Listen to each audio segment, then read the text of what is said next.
నమస్తే సదావత్సలే మాతృభూమే. నమస్కారం మిత్రులారా, నేను మీ మదన్ గుప్తా.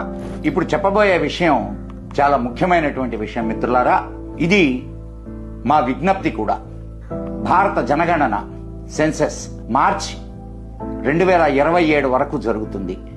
జనగణన అధికారులు త్వరలో మీ ఇంటికి వచ్చి మీ వివరాలు సేకరిస్తారు. మీ మాతృభాష గురించి అడిగినప్పుడు మీ భాషను తెలుగు లేదా మీ మాతృభాష ఏదో అది చెప్పండి. తర్వాత మీకు తెలిసిన భాషల గురించి అడిగినప్పుడు మీకు తెలిసిన భాషలలో సంస్కృతాన్ని తప్పకుండా చేర్చండి. ఎందుకంటే మనం సంస్కృతాన్ని మాట్లాడలేకపోయినా ప్రతి హిందువు దైనందిన ప్రార్థనలు, మంత్రాలు, శ్లోకాలు, పూజలు మరియు ఆచారాలలో సంస్కృత పదాలను ఉపయోగిస్తాం. ఈ విషయం దయచేసి గమనించండి. గత జనగణన ప్రకారం దేశంలో సంస్కృతం మాట్లాడే వారి సంఖ్య కేవలం 2 లక్షలు మాత్రమే. కానీ దేశంలో సాధారణంగా ఎవరూ మాట్లాడని అరబిక్ మరియు పర్షియా భాషలు మాట్లాడే వారి సంఖ్య 1 కోటి కంటే ఎక్కువ ఉంది.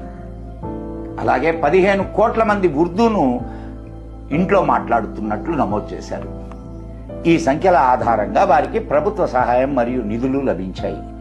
సంస్కృతం నశించిన భాషగా ప్రకటించబడితే మన ప్రాచీన గ్రంథాలు, వేదాలు, పురాణాలు మొదలైనవి ప్రచురణ ఆగిపోవచ్చు. మన సాంస్కృతిక మూలాల నుండి మనం దూరం అవుతాం.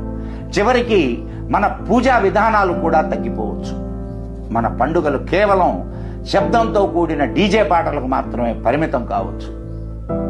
సంస్కృతం భారతదేశంలోని అత్యంత ప్రాచీన భాష, భారతీయ భాషల తల్లి. ఇది సులభమైన, అందమైన భాష. సంస్కృత భాషను జీవించి ఉంచడం మన అందరి మొదటి మరియు ముఖ్యమైన బాధ్యత. సంస్కృతం అపాయంలో ఉన్న భాషగా ప్రకటించబడితే దాని అభివృద్ధికి, విస్తరణకు ప్రభుత్వ సహాయం ఉండదు. అప్పుడు అది శాశ్వతంగా నశించే ప్రమాదం కూడా ఉంది. మన అవగాహనతో చేసిన కృషి మాత్రమే సంస్కృతాన్ని కాపాడగలదు. సంస్కృతాన్ని కాపాడుకుందాం. మన దేశ సంస్కృతిని, సాంప్రదాయాలను కాపాడుకుందాం. దయచేసి ఈ సందేశాన్ని మీ స్నేహితులందరికీ పంపించండి. సంస్కృతాన్ని కాపాడండి. జై హింద్, జై మా భారతి. నమస్కారం మిత్రులారా, మీ మదన్ గుప్తా.